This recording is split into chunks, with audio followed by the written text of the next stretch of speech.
contoh tuh bangke.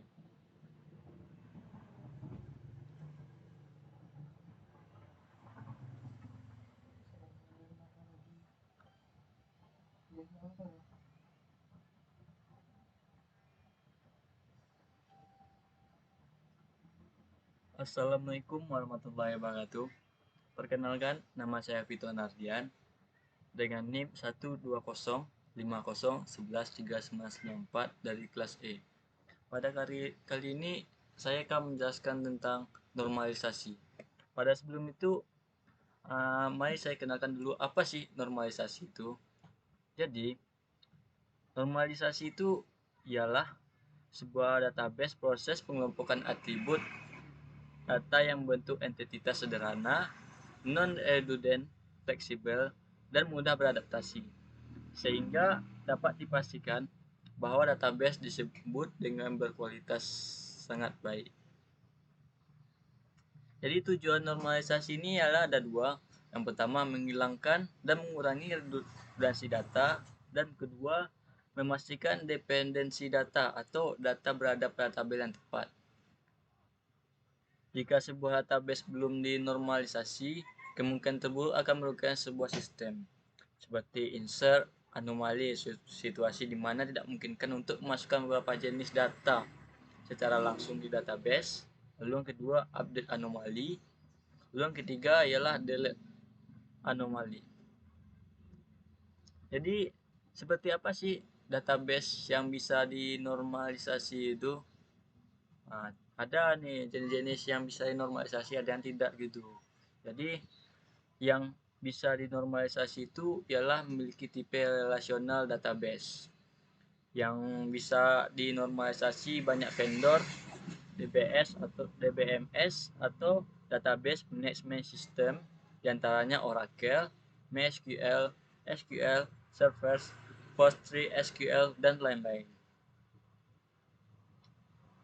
Nah, pada contoh ini sudah saya buat ya sebagai contoh normal yang tipe data yang bisa dinormalisasikan. Saya gunakan data modeler.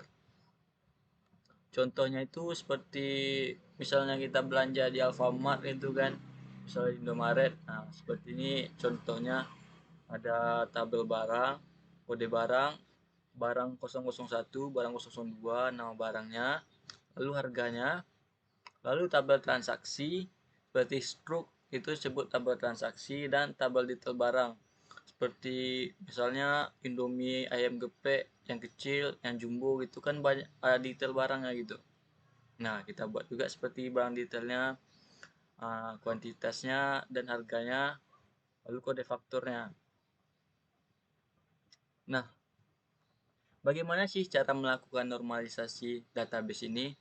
Untuk melakukan normalisasi database, kita harus mengidentifikasi data seperti apa yang akan disimpan. Sebagai contoh sebelumnya itu kan, sebelum yang saya buat ini kan sebagai contoh pembelanjaan.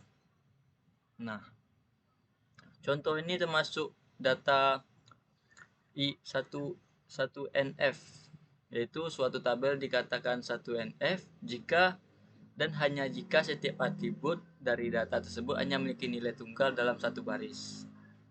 Jadi, tabel yang belum dinormalisasi ini perlu diubah sehingga dalam bentuk 1NF seperti ini.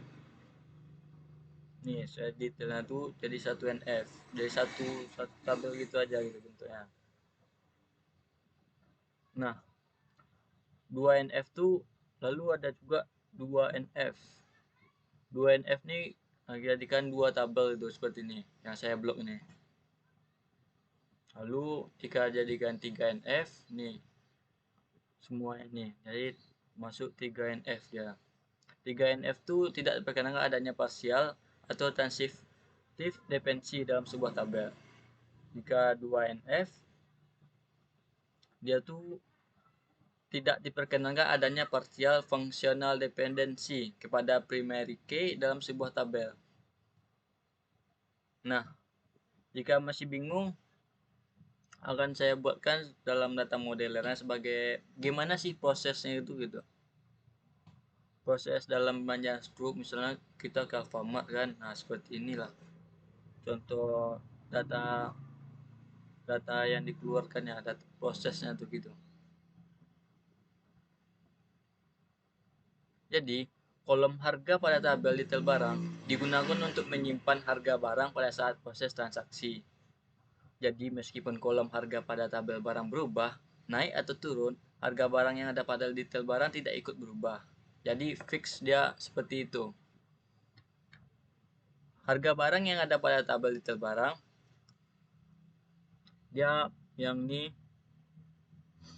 tidak bakal berubah dia. Jadi yang berubah tuh cuman yang sini aja. Misalnya harganya berubah. Ya, sedangkan di tabel detail ini dia nggak akan berubah jika ada perubahan dalam detail harga.